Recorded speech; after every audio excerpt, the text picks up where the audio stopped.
What's up? Sino magre-react nito paglabas? Di ko kasalanan hanggang ngayon kayo wak. Simpleng batang naparap lang nagbabaka sakali. Di ko akalain sa magagaling mo sa salis. Dati-rati hirap makalapat, di ka rapat dapat nasasagap. Ngayong kada suntok mapapahamak. Magwawala-wala makakaawat, kitel di lang sa leeg yung tama.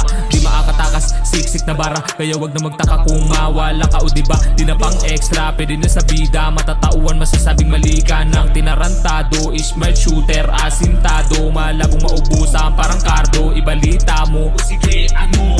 Masarap maglamon kasama kachong tapang magamon. Nasaan ka ngayon? Baon na sa kahon. Sadyang ganun. Nauna ka kaya una ka na doon. Baon.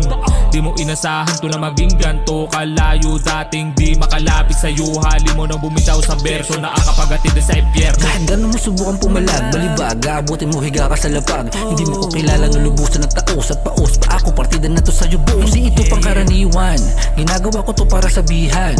Mga nagtatangka na pag-arian, pero yung matagal na iningatan, sa akin ka masusugatan. No treatment, gusto mo subukan? Lahat huwag kaya ko rin naman nagawin. Mapamelodiya, mapabara, gabalasa, parang barahan, kayang laruin. Di na kailangan na magyabang, para lang palaga ng mga yan. Puro lang mangmang, di makalamang. Gano ba kalayo, makaisa ka malabo. Mistula ka palang bago sa mundo ng mga hayop. Gago ka ba boy? Halatado ka boy, sunog ka sa apoy dahil plastic ka. Dami mo pang sinasabi, kala mo makakadali. Matagal na sa laro, kaya di ka makakaisa. Huwag ka makampante, kundi ako pumapalag. Kasi ayoko lang talaga na makasakit. At wala rin akong ganang pumatol sa mga tulad yun na ulo yung sarap paputukin. Bang!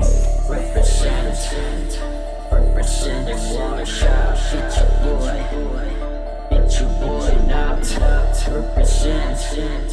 Representing Watershop, it's your boy, it's your boy now. Ito na naman ako magpapamalas na naman ng kahusayan at galing. Papakita ko sa inyo na wala talaga kayong kalaban-laban. Kahit napabagalan o pabrise na mga salita na lumalabas sa aking bibig. Ang magpapatunay kung gano'n ba kayo katulig. Lahat ng umahambala sa daan ay maliligo sa sarili niyan. Dugo at itiwan ang walang buhay sa sahig.